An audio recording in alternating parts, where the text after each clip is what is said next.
5%. Se for empresa do setor financeiro, a alíquota já é 50%.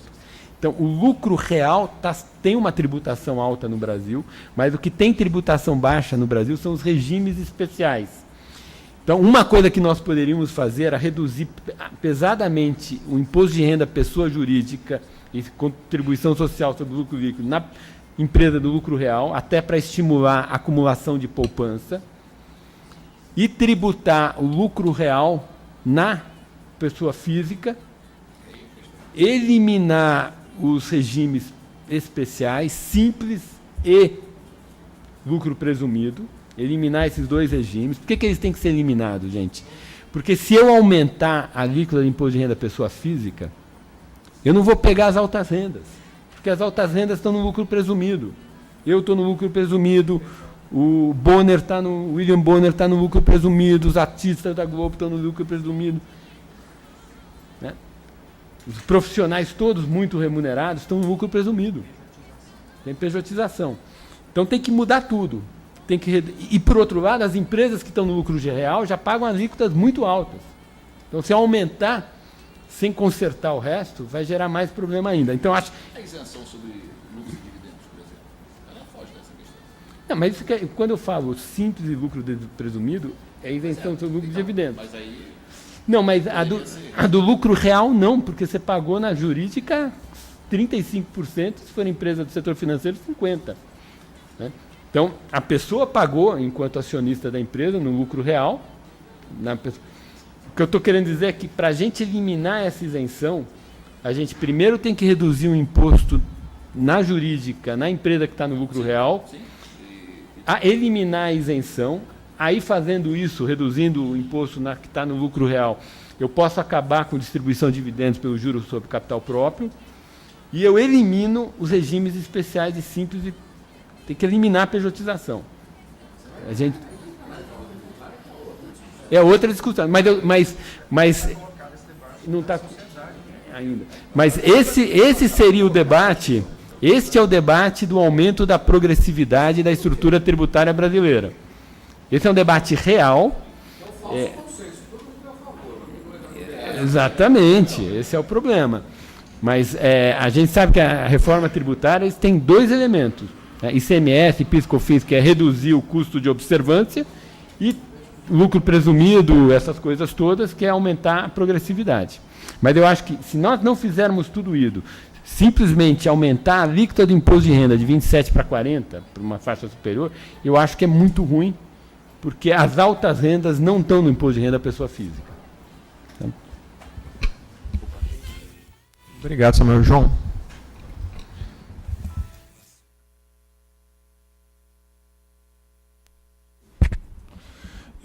Tentar ser bastante sintético em algumas questões aqui, só para tentar explanar um pouquinho mais uma ou outra, mas, de qualquer forma, vou ser bem objetivo para a nossa conversa aqui ficar dinâmica. Eu penso que existe um problema nas finanças estaduais, que uma das soluções está na renegociação da dívida dos estados, e o outro problema é o baixo crescimento, a recessão que nós estamos vivendo nos últimos anos e que faz cair a receita pública estadual e municipal também. A solução é uma solução do país, não é uma solução de cada estado, ou até municipal. Há um problema nas previdências estaduais, mas é o mesmo diagnóstico que se faz quando se olha quando é olhada cada situação, quando é percebida cada situação em cada estado, é a mesma percepção que se tem da previdência do INSS, a previdência pública e nacional. Existem outros fontes de gastos nos estados e na União que devem ser observados também. A questão é que se foca imediatamente qualquer discussão para a Previdência. Eu pergunto, nós nos gastamos excessivamente na Justiça? Acho que nós temos que pensar em toda essa estrutura. E há outras fontes de gastos também, eu já mencionei na primeira rodada, mas estou mencionando essa agora. Inclusive, pensar na justiça dos estados. Qual é o custo que se tem com esse segmento? Mas tem outros a serem mencionados. Sobre a questão da dívida pública indexada à Selic, eu não conheço nenhum lugar do mundo que tenha isso, que tenha a taxa básica de juros seja indexador de título da dívida pública. Eu não conheço nenhum lugar do mundo que tenha isso. No Brasil nós temos, e temos como sair disso. Todas as vezes que nós tivemos, foram poucas, juros baixos, juros mais baixos, é a hora de sair para taxa de juros pré-fixada em títulos da dívida pública. E é assim que tem que funcionar. Títulos da dívida pública tem que ter juros pré-fixados. Então, nós perdemos uma chance em 2012, mas já perdemos outras chances também, porque, de fato, deixar de ter títulos da dívida pública indexado a Selic quando a taxa de juros Selic está alta, isso significaria ter um pré-fixado altíssimo. Então, não vale a pena sair nessas horas. Mas nós temos que mudar a situação estrutural. Aliás, existem projetos no Congresso Nacional para que não tenhamos mais dívida indexada a Selic, com prazo de transição, inclusive. Mas me parece que o interesse político engaveta esse tipo de indexação, porque isso está relacionado àquelas questões que economistas não podem explicar. Por que títulos da dívida pública estão indexados a Selic? Isso só existe no caso no Brasil. Eu desconheço qualquer país que tenha isso, se bem que nós poderíamos até ter alguma coisa diferente do mundo inteiro e ser boa. Neste caso é diferente do mundo inteiro e é ruim, muito ruim. Mas isso está em âmbito não explicado pelos economistas. Eu penso que nós temos que fazer uma reformulação do sistema tributário, mas nem dei ênfase a isso, porque realmente não há nenhuma condição política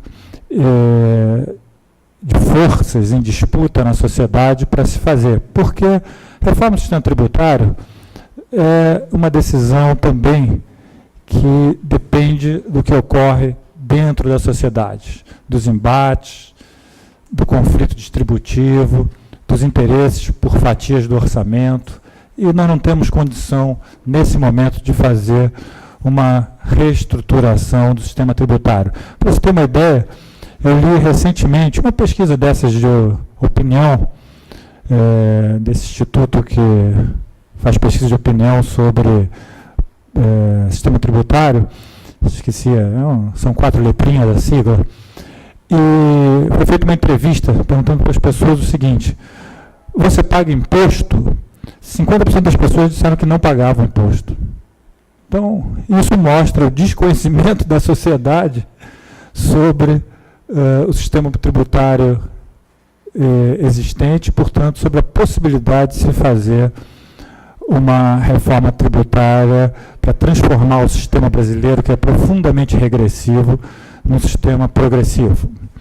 Bom, eu não quero me alongar, mas citaria alguns tópicos importantes de uma mudança no sistema tributário, que só estou para mencionar de fato. Acho que não é para...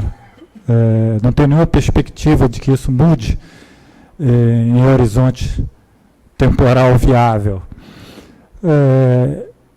IPVA, que é uma arrecadação dos estados, e os estados já tentaram, diversos estados já tentaram aplicar IPVA sobre lanchas, jatinho, jet ski, helicóptero, etc., e não conseguiram, porque a briga judicial vai parar no STF e não podem aplicar IPVA. Podem aplicar em carro popular, mas não podem aplicar no iate nem no jet ski. Imposto sobre heranças e doações, baixíssimo no Brasil, imposto sobre heranças e doações. Assim, São Paulo e Rio de Janeiro, onde estão as maiores fortunas, paga-se 2%, 4% no máximo de imposto sobre heranças e doações, né?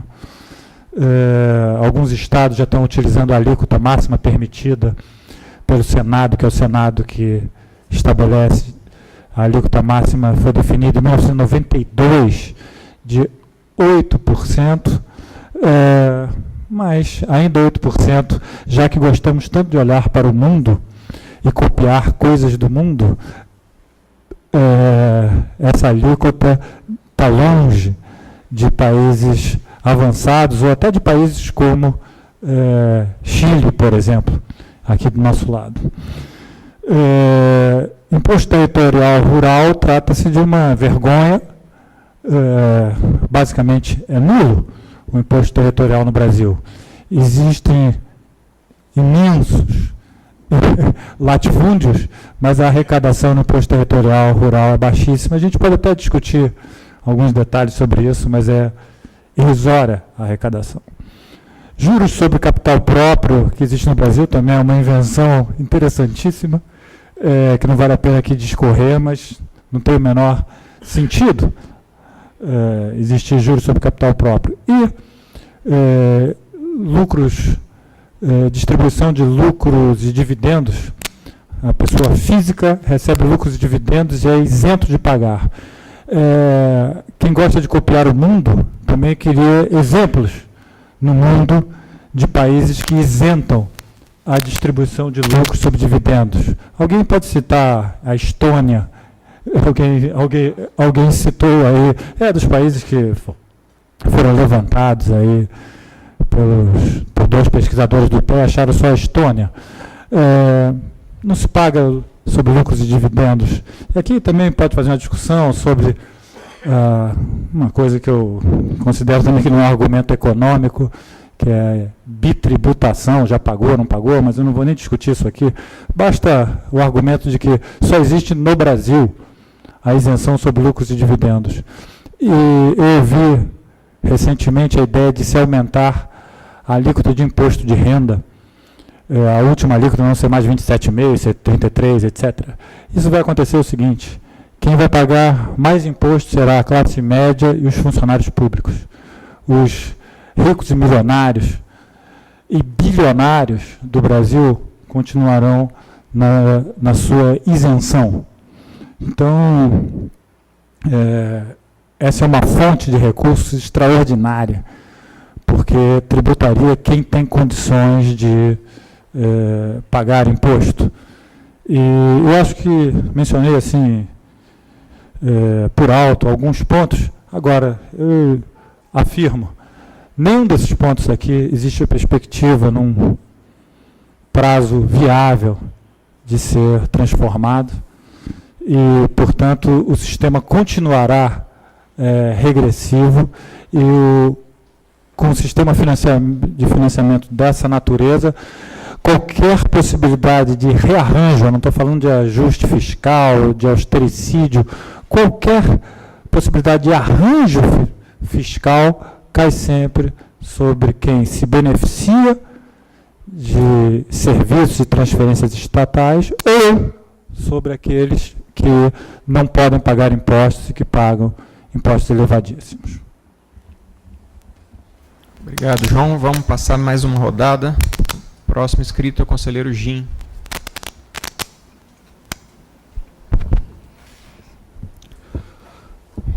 Também inicio parabenizando os palestrantes pela qualidade e clareza de suas exposições, né?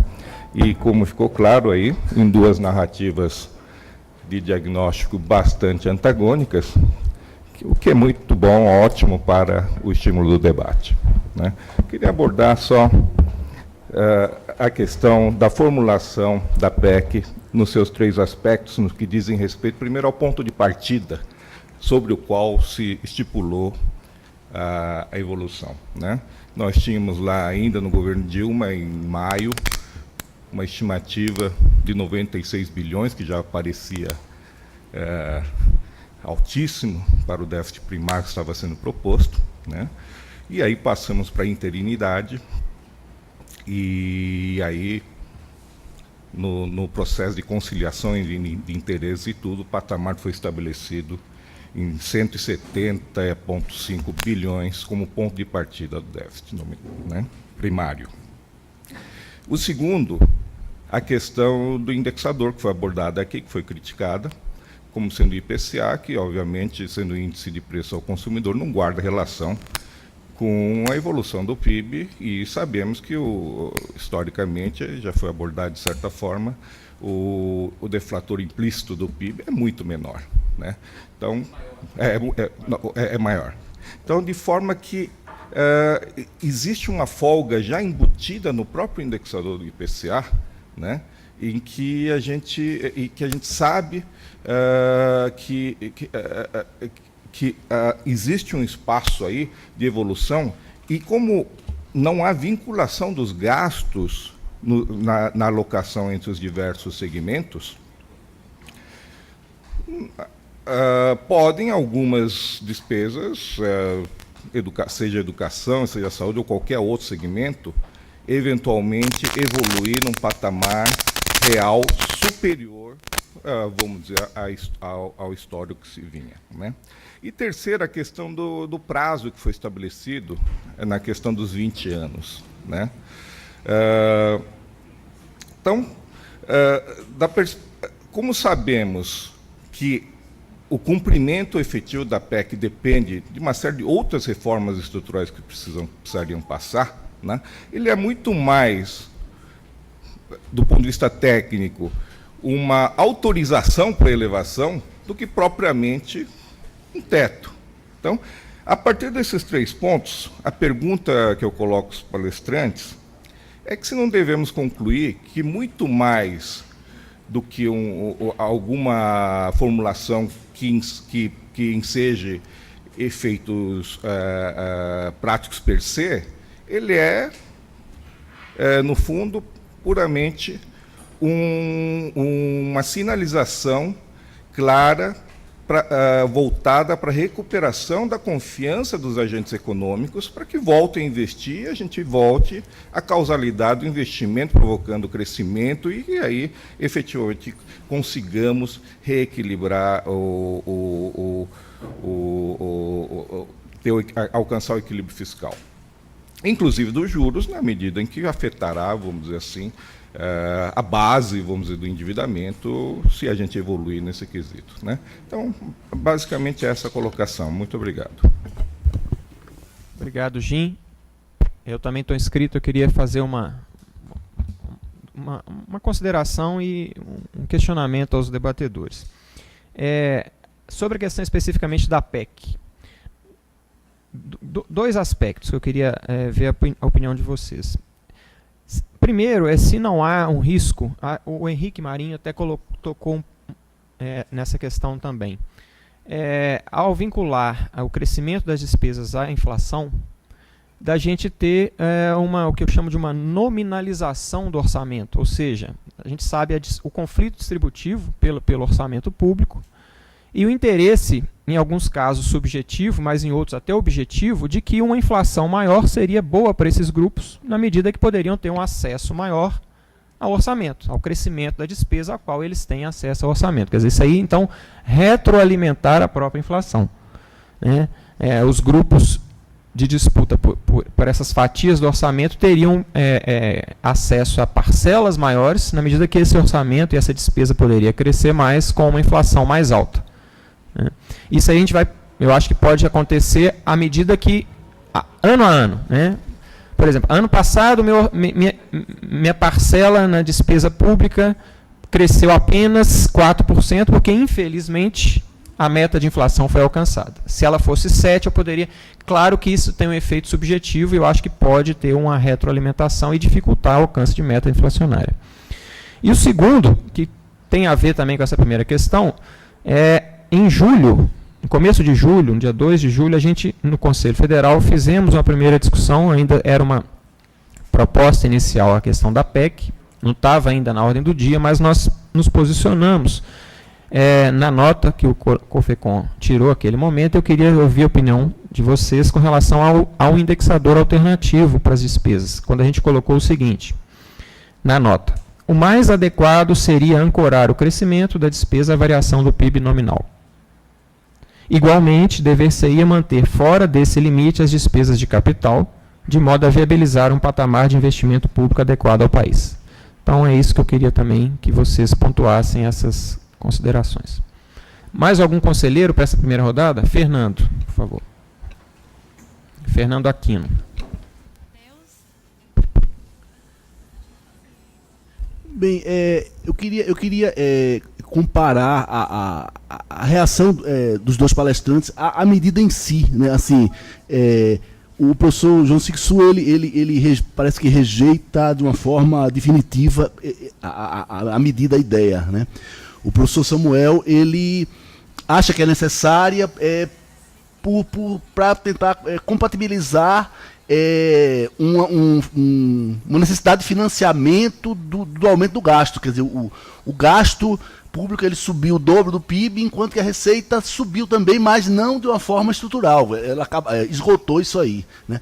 Então a gente tem dois problemas. A questão da ideia de ter algum limite para os gastos públicos, né? De anunciar algum limite institucional, e a intensidade da coisa, né? A coisa como é desenhada. Então, eu acho que são duas coisas diferentes, né? Então, eu perguntaria para os dois o seguinte: se algum tipo de limitação, algum tipo de medida institucional para limitar, se ela seria positiva se fosse mais branda, no sentido de não por 20 anos, mas por 5 anos, e não pela inflação, mas indexar ao PIB, né? Ao PIB nominal. Então, se isso aí seria mais positivo do que a forma com que ela está sendo proposta.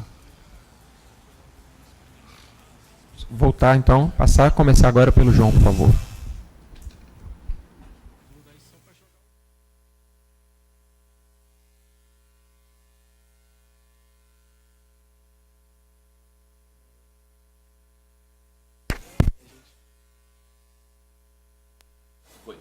Alô? Sim. Eu penso o seguinte, que devemos ter sempre em vista o equilíbrio fiscal. Entretanto, eu não considero que devamos ter regras para limitar a ação de governantes.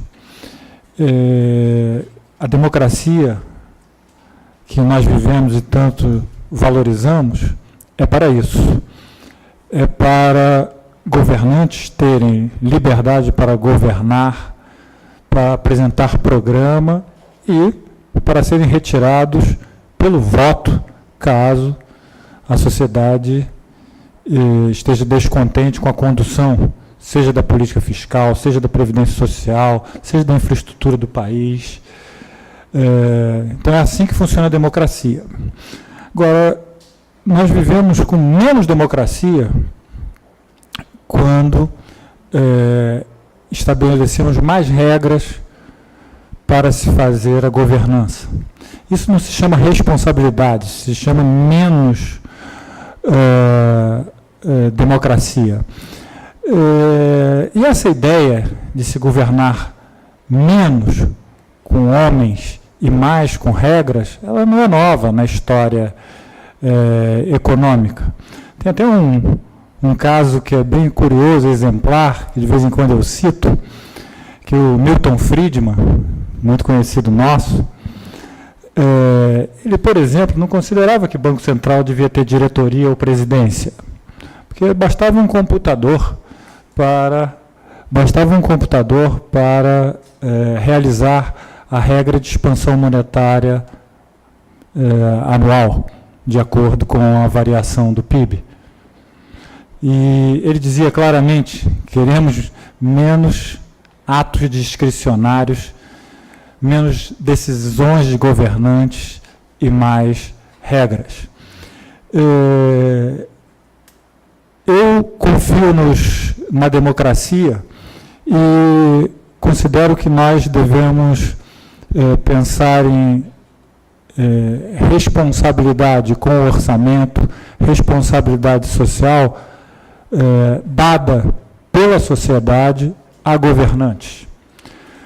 Porque com esta PEC, por exemplo, está impossibilitado, por exemplo, a apresentação de programas, vamos dizer assim, de grandes mudanças na educação, de grandes mudanças na saúde, porque não poderão ser realizadas. A Constituição não permitirá.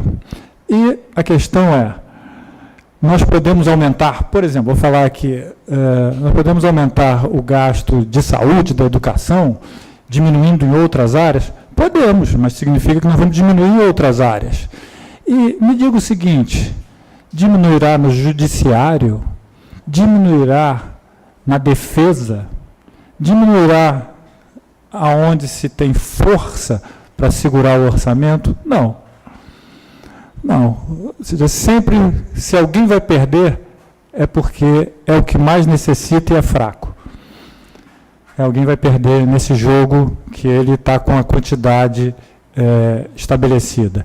Então, eu penso que nós devemos ter regra, e a regra da democracia, da governança na democracia, deve ser: o ministro, o presidente da República, deve olhar a cada momento para as receitas, que está conjugado com o crescimento econômico, olhar para cada momento as despesas com juros que estamos tendo, olhar para cada momento quais são os programas e as despesas primárias já em curso, e olhar para as demandas sociais emergentes.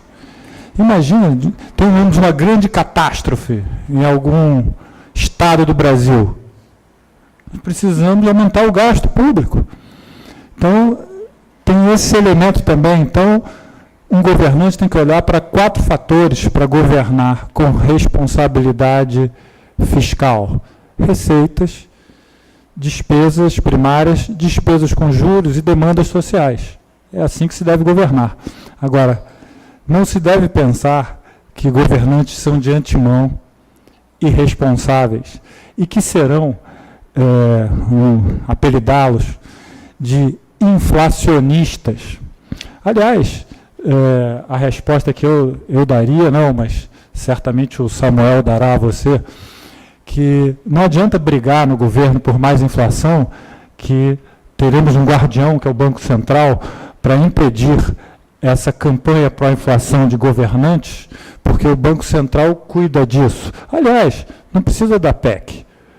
A própria ideia de Banco Central independente já está baseada na ideia de que governantes são inflacionistas e, portanto, precisa terceirizar o controle da inflação, uma instituição, para que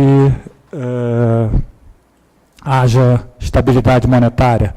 O que eu não considero que isso também é verdadeiro, porque a inflação, na verdade, é algo que depende de muita coisa além de um banco central, mas esse perigo não existe. Não existe por conta, não existe na visão dos formuladores da PEC, porque o Banco Central já cuida disso antes da PEC.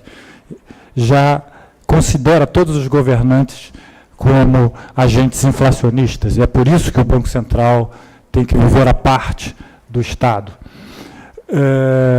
E olha só, o que nós estamos limitando, na verdade, é o crescimento real dos gastos públicos com essa PEC. Nós não estamos fazendo equilíbrio fiscal. A gente não pode ficar com essa ideia que esta PEC vai equilibrar os gastos porque vai impor limites. Equilíbrio fiscal depende de receitas. Equilíbrio fiscal depende de despesas de juros. Despesas de juros. Então, não quer dizer que vai haver equilíbrio fiscal no vigor quando vigorar esta PEC.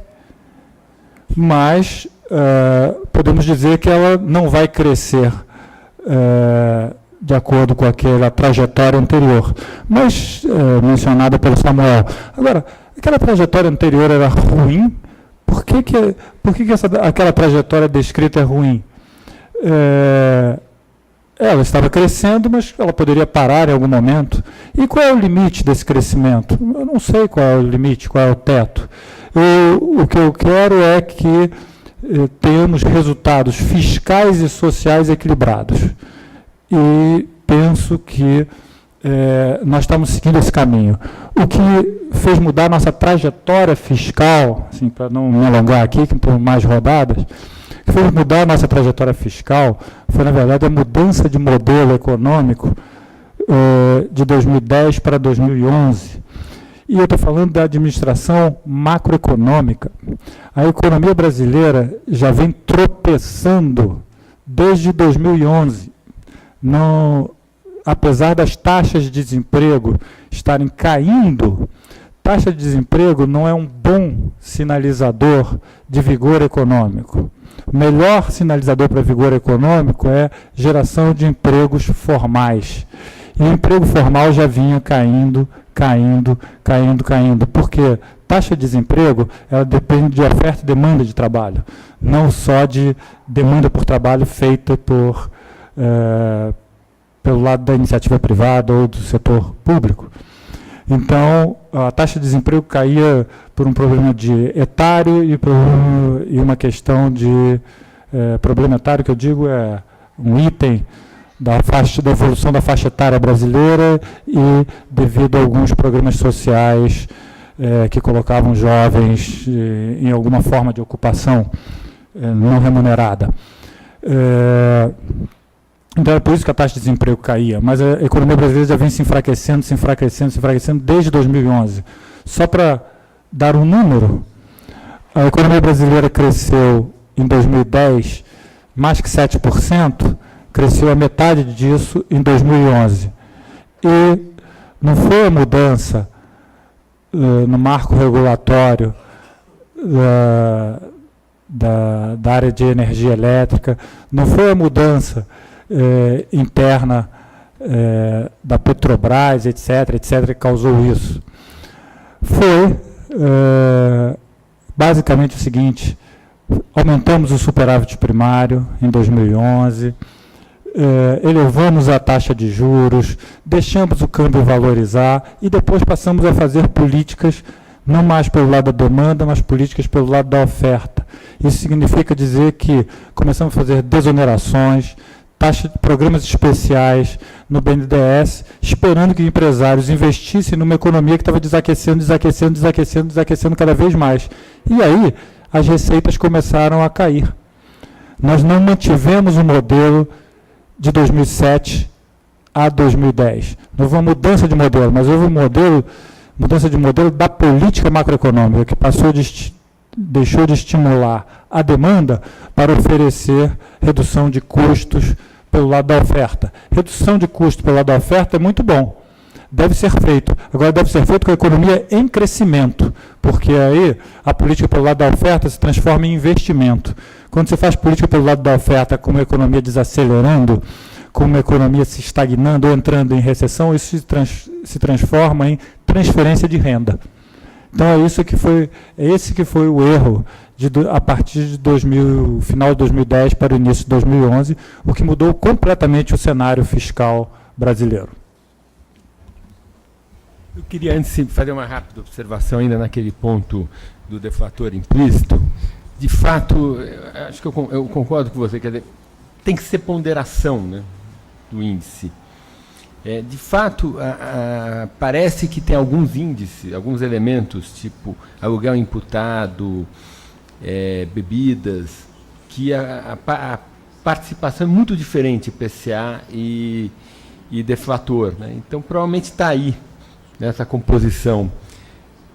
Isso nos preocupa, porque, dado que deve ser um problema de composição, não está garantido que essa diferença que houve no passado ela se repetirá no futuro, né? Porque está associado à composição e como os preços relativos vão mexer, o que gera, que diz o seguinte: olha, se a gente não fizer muita coisa no lado fiscal, a gente inclusive depende de rezar para o deflator ficar sempre mais rápido do que o IPCA, né? E aí eu queria fazer, né, dado que a gente está discutindo política fiscal, e como usuário de todas as estatísticas do IBGE, eu acho que um dinheiro da sociedade muito bem aplicado é na estrutura do IBGE, né? Que a gente sabe que é uma instituição que luta com enorme escassez de recursos, a gente vê a dificuldade de fazer o IPCA, fazer tudo que o IBGE faz, né? O valor social é muito alto. Isso acaba gerando uma inércia maior na inflação, o que bate no custo da dívida, né?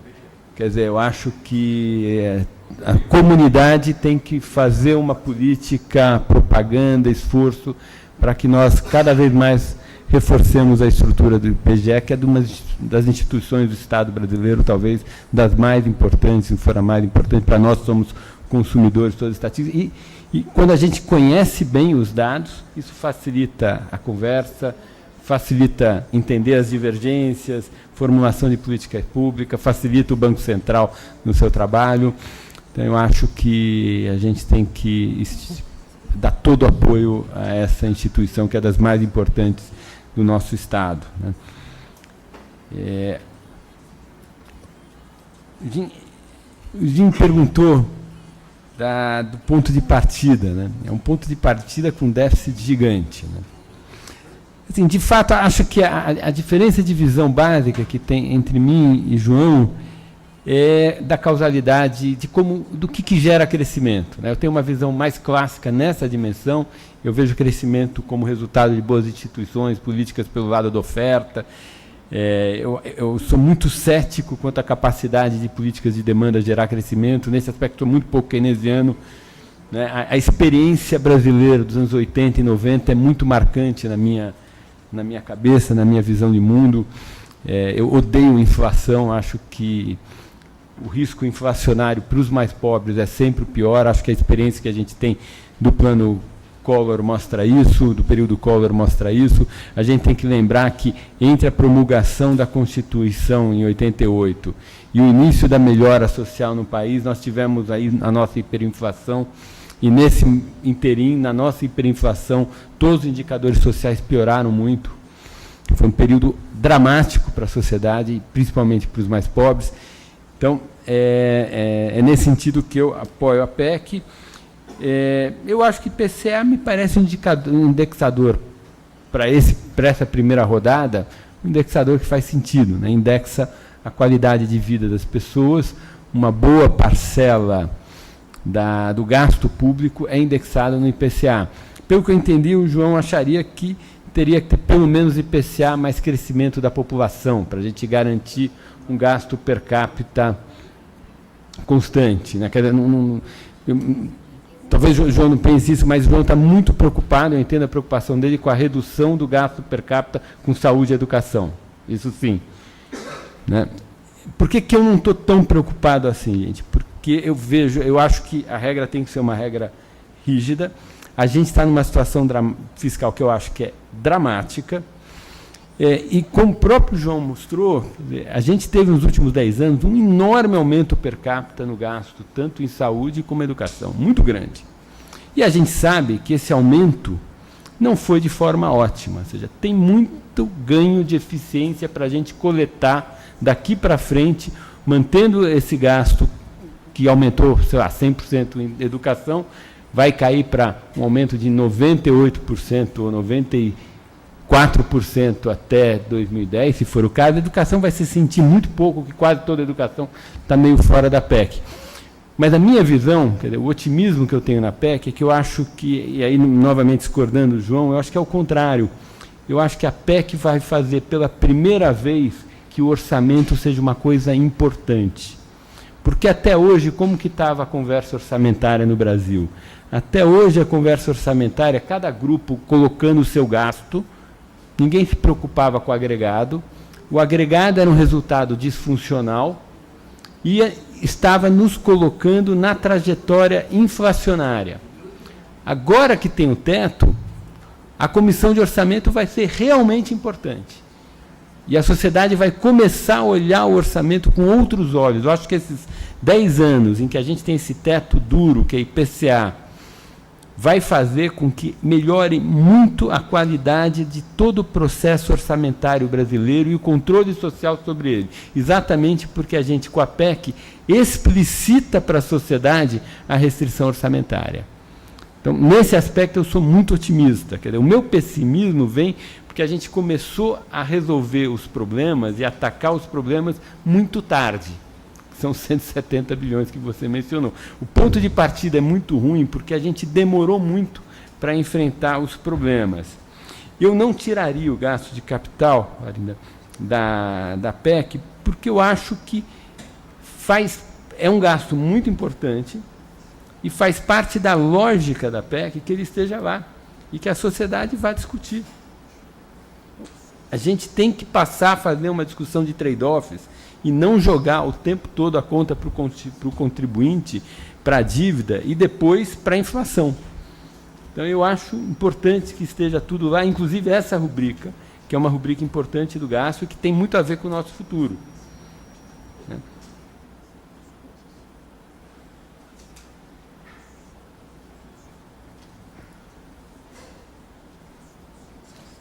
Fernando tem...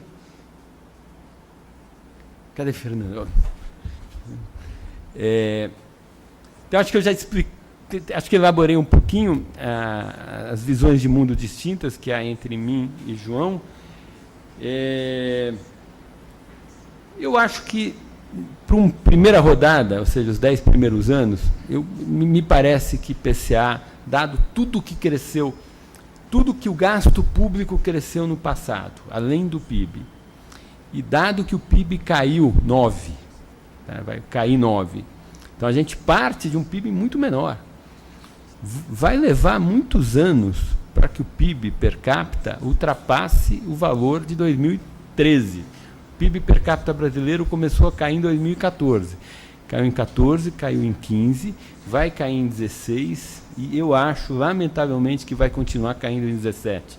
Nós, no IBRE, temos uma visão relativamente pessimista dessa nossa recuperação. A gente está vendo uma recuperação, mas uma recuperação modesta. Exatamente porque a economia ficou muito machucada. Então, o gasto, o PIB per capita não vai crescer tanto assim para que eu tivesse PIB per capita a mais para aumentar o gasto per capita. Não, o PIB per capita despencou e aí vai demorar uns 3 ou 4 anos para passar o pico de 2013.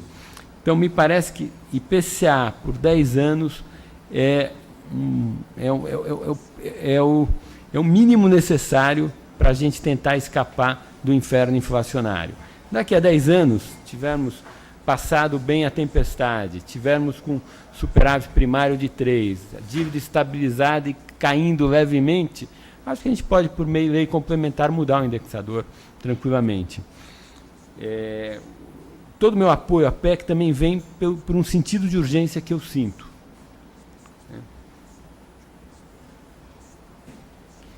Acho que é isso, eu respondi as questões. Muito obrigado, gente. Obrigado, Samuel. Bom, nós vamos passar para a última rodada. Temos 2 conselheiros inscritos e eu vou também repassar 2 perguntas que chegaram dos internautas e aí a gente finaliza nosso debate. O próximo inscrito é o Melqui, conselheiro Melqui. Bom dia a todos. Queria agradecer e parabenizar a presença dos palestrantes aqui.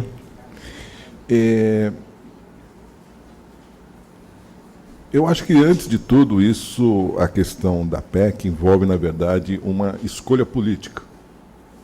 Até um pouquinho do que o Jim coloca, no sentido de sinalizar, e principalmente no sentido também de preservar determinadas linhas que vinham, sempre estiveram presentes na política econômica brasileira. E aí eu falo que é uma escolha política porque existem alternativas ao equilíbrio. Você pode ter uma noção, uma visão diferente, enfim, mas você tem alternativas a isso, que pode ser feito pelo lado dos gastos ou pelo lado da receita, como foi colocado. Aí é uma questão de escolha política. E aí me leva à questão da legitimidade dessa escolha que foi feita. Porque, de uma certa forma,